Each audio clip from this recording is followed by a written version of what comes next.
Australia's business channel. This is Media Week.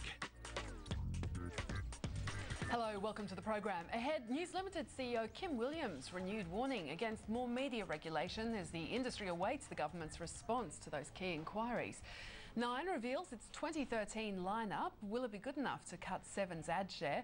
And the ABC brings back Spicks and Specs and unveils some more new shows. But first, after more than 40 years in the business, TV news veteran Peter Meakin is stepping down as Seven's news boss.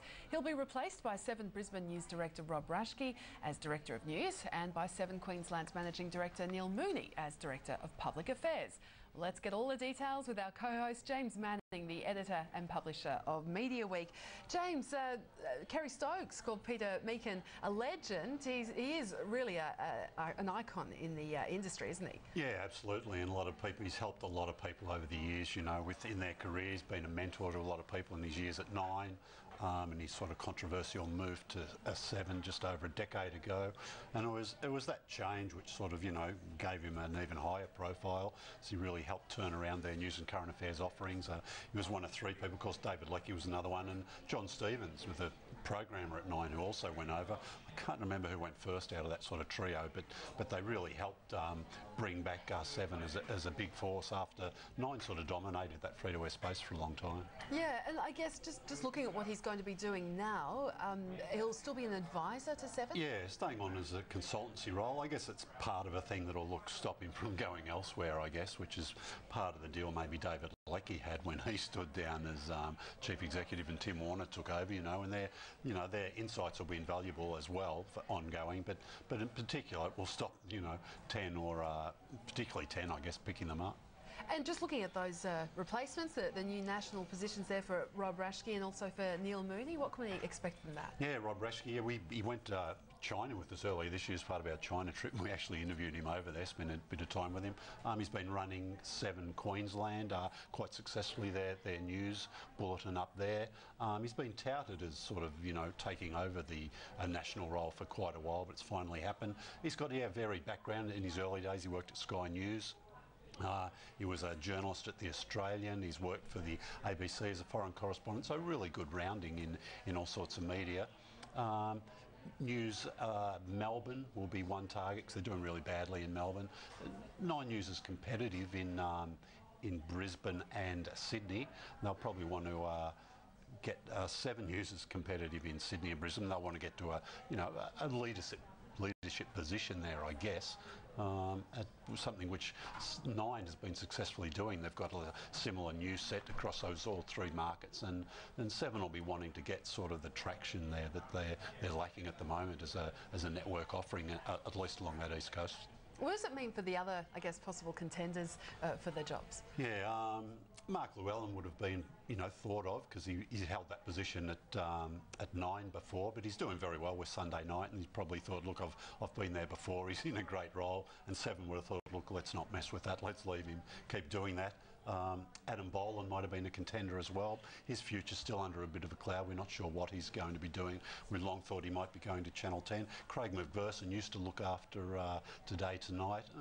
He's still involved. I'm not sure exactly what role he's holding there, so we're not sort of sure.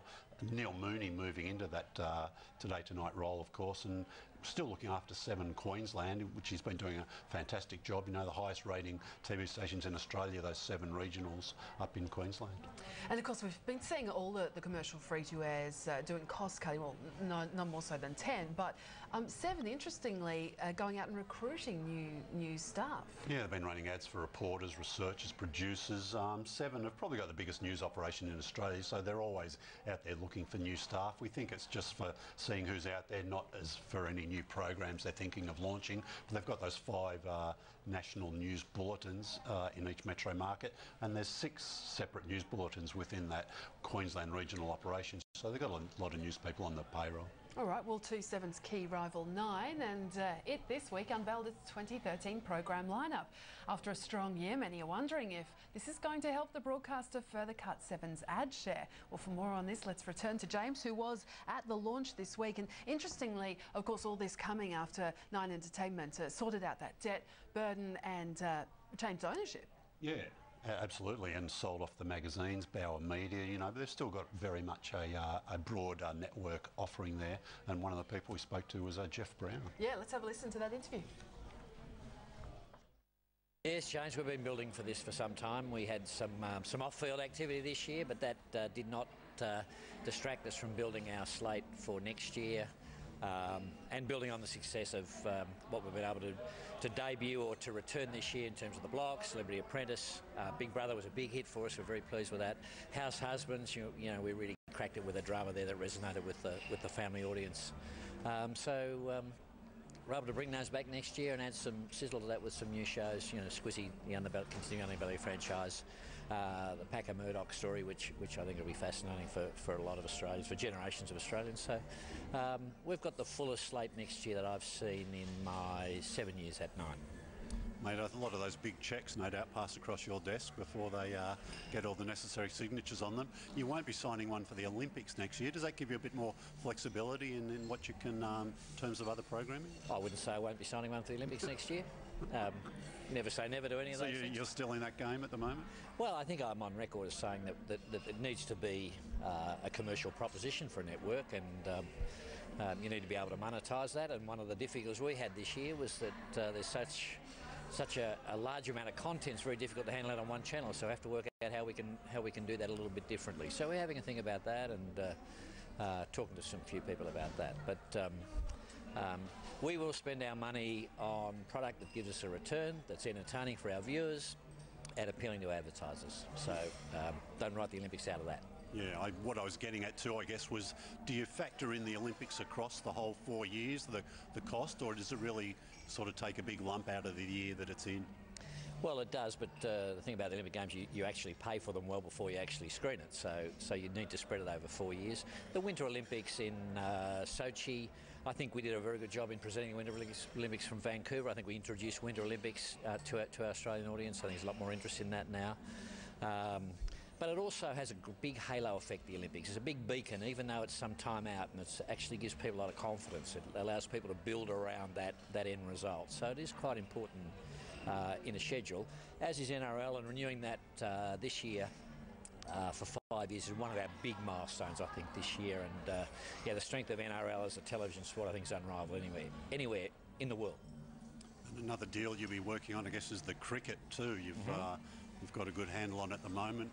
Getting some great ratings for the South African series. Yeah. But you're sitting down and looking at that next? Yes, we are. We're talking to Cricket Australia. We had a very good relationship with Cricket Australia. Worked very well with them for a long time. I was just chatting for quite a while with Richie Benno in there, and he's asking me and questions about how we're going to improve our coverage. So we're all very keen to do that. And a bit of a hint and exclusive for your viewers, James. From the Boxing Day test onwards, we'll be trialling some new technology, which I think will be certainly a first in Australia. I think it'll really blow people away when you see what we're doing with our cricket coverage for the rest of the year, and which will flow into NRL coverage. So we've invested quite heavily in some new technologies which were sourced from the States, and we'll be trialling that Boxing Day. Okay. Well, the big hit of the year was The Voice. Wonderful ratings figures. We've been promised more episodes for 2013, but you're still missing one coach, aren't you? Well, we are missing one coach. I was actually hopeful of announcing who that was this morning, and I was waiting on a phone call from the other side of the world, and unfortunately we all don't go to bed at the same time and get up at the same time, so that's a minor issue. Hamish and Andy are back. Yep. There wasn't a lot of detail about what they'll be doing next, but is that a conversation you've still got to have with the boys? Well, with Hamish and Andy, yeah, we've had a great relationship with them. They've really enjoyed working with Nine. We've loved having them. You know, our brands are aligned. We've done a lot for each other in that respect. The guys are so talented. You just get them on board and say you go for it, and give them their head. They produce their content.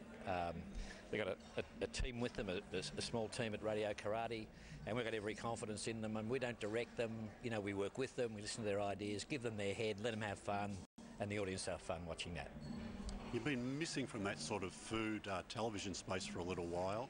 You're sort of hitting it hard next year. Was it a case of waiting for the right sort of format, the right vehicle to jump in? Yeah, it always is, James. And, you know, there are lots of cooking formats, there's lots of renovation formats, there's lots of talent formats. You know, the trick is to pick the best. You know, we think we've picked the best in the world with The Voice. We're so happy to have Got Talent now backing that up.